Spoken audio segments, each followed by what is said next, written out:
জানিয়ে দেব বাংলাদেশের রাজনৈতিক অঙ্গনের এইমাত্র হাতে পাওয়া সর্বশেষ গুরুত্বপূর্ণ সংবাদ। শুরুতেই শিরোনাম।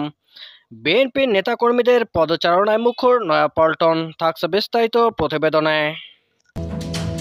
এরপর জানিয়ে দেব বিএনপি ফিনিক্স পাখির মতো জেগে উঠবে বললেন মির্জা ফখরুল, থাকছে বিস্তারিত প্রতিবেদনে।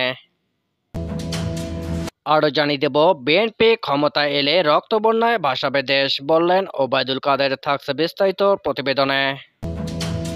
আরও জানিয়ে দেব ডান বাম নয়, জনগণ সরকারকে ক্ষমতায় দেখতে চায় না বললেন রুহুল কবির রিজভী, থাকছে বিস্তারিত প্রতিবেদনে। সবশেষে জানিয়ে দেব শারীরিক কিছু জরুরি পরীক্ষা নিরীক্ষার জন্য রাজধানী এবারকের হাসপাতালে পৌঁছেছেন বিএনপি চেয়ারপারসন খালেদা জিয়া, থাকছে বিস্তারিত প্রতিবেদনে। এতক্ষণে শিরোনাম শুনছিলেন, এবার বিস্তারিত। আন্তর্জাতিক শ্রমিক দিবসে বিএনপির সমাবেশ হয়েছে। শ্রমিক সমাবেশ ঘিরে বিএনপির নেতাকর্মীদের পদচারণায় মুখর রাজধানীর নয়াপল্টন। বুধবার 1 মে বিকেল 3:30টার দিকে আনুষ্ঠানিকভাবে শুরু হয় সমাবেশ। এতে ঢাকা মহানগর, উত্তর, দক্ষিণ শ্রমিক দল সহ গাজীপুর, মানিকগঞ্জ, নারায়ণগঞ্জ, নরসিংদী জেলা শ্রমিক দলের নেতাকর্মীরা অংশ নেন। সমাবেশে সংহতি জানান যুবদল, ছাত্রদল সহ অঙ্গ সহযোগী সংগঠনের নেতাকর্মীরা। বিএনপি নেতারা বলছে, সরকারের জুলুম ও নির্যাতনের পরও দমে যাননি নেতাকর্মীরা। সফল না হওয়া পর্যন্ত চলমান আন্দোলন চলবে বলেও হুঁশিয়ারি দেন তারা। তাদের অভিযোগ, সরকার জনগণ বিশেষ করে শ্রমিকদের কল্যাণ না দেখে লুটপাট এবং বিরোধী দল দমনে ব্যস্ত। এর আগে তাপ প্রবাহ উপেক্ষা করে খণ্ড খণ্ড মিছিল নিয়ে সকাল থেকে নয়াপল্টনে দলের কেন্দ্রীয় কার্যালয়ের সামনে জড়ো হতে থাকেন বিএনপির নেতাকর্মীরা। এরপর নেতাকর্মীদের নিয়ে শোডাউন বের করে দলটি। দেশের মানুষ আবার জেগে উঠেছে। বিএনপি ফিনিক্স পাখির মতো জেগে উঠবেই, আমরা পরাজিত হয়নি এবং হব না। এটি বিএনপির সংগ্রাম নয়, দেশের সব মানুষের সংগ্রাম, এমন মন্তব্য করেছেন বিএনপির মহাসচিব মির্জা ফখরুল ইসলাম আলমগীর। বুধবার 1 মে দলটির নয়াপল্টনে কেন্দ্রীয় কার্যালয়ে আয়োজিত শ্রমিক সমাবেশ ও র্যালিতে তিনি এই মন্তব্য করেন। মির্জা ফখরুল বলেন, বিএনপি অনেক সংগ্রাম ও ত্যাগ স্বীকার করছে, আরও ত্যাগ স্বীকার করতে হবে। সরকার সারা দেশে লুটপাটের রাজত্ব কায়েম করছে, বিরোধী মত দমন করছে, আর চুপ করে বসে থাকার সময় নেই। এ সময় দলমত ভুলে দেশের মানুষকে আন্দোলনে ঝাঁপিয়ে পড়ার আহ্বানও জানান তিনি।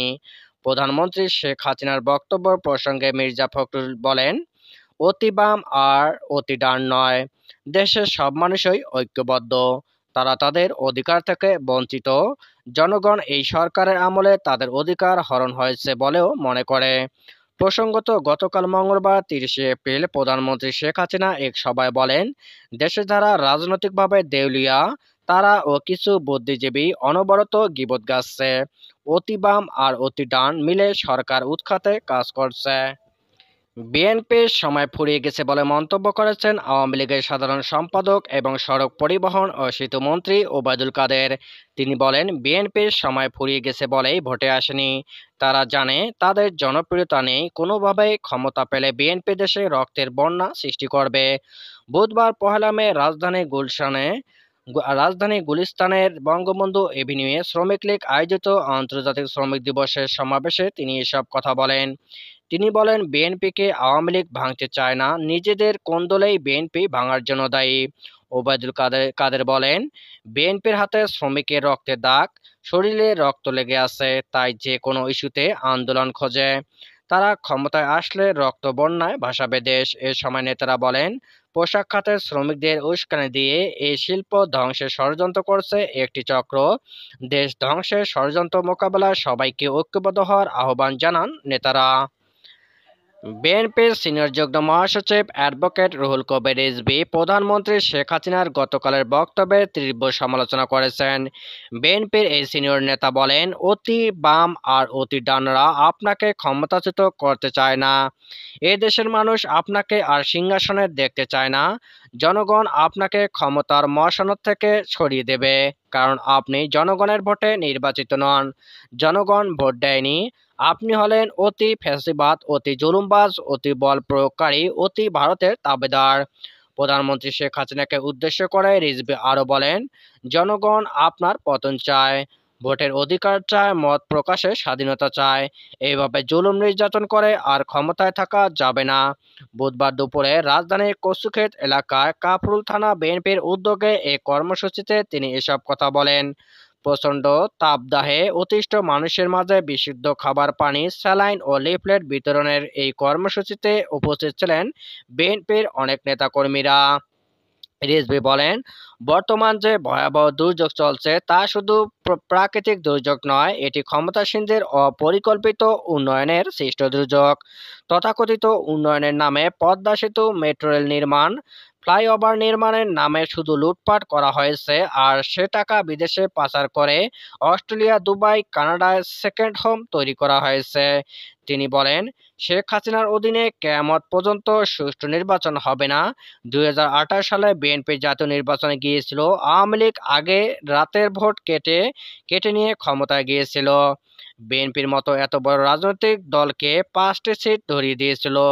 বিএনপির নেতাকর্মীদের উপর জুলুম করে, নির্যাতন করে, মিথ্যা মামলা দিয়ে কারাগারে প্রেরণ করে, মৃত ও হজ থাকা নেতাদের নামে, মৃত্যুসজ্জায় থাকা নেতাকর্মীদের নামে মিথ্যা মামলা দিয়ে গুম খুন করে ভোট ডাকাতি করেছিল তারা।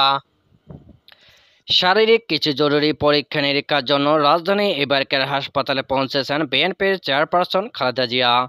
বুধবার 1 মে সন্ধ্যা 7টা 5 মিনিটে তিনি হাসপাতালে পৌঁছেছেন। জাগো নিউজকে এই তথ্য জানান বিএনপির মিডিয়া সেলের সদস্য সাইরুল কবির খান।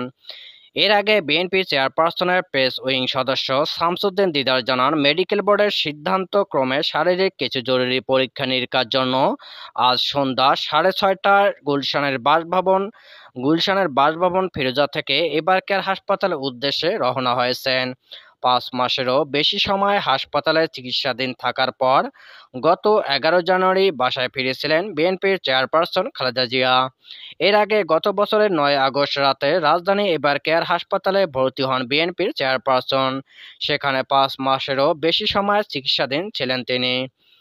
যুক্তরাষ্ট্র থেকে আসা 3 বিশেষজ্ঞ চিকিৎসকের নেতৃত্বে গত বছরের 16 অক্টোবর লিভার সিরোসিসে আক্রান্ত বিএনপি চেয়ারপারসনের অপারেশন করা হয়।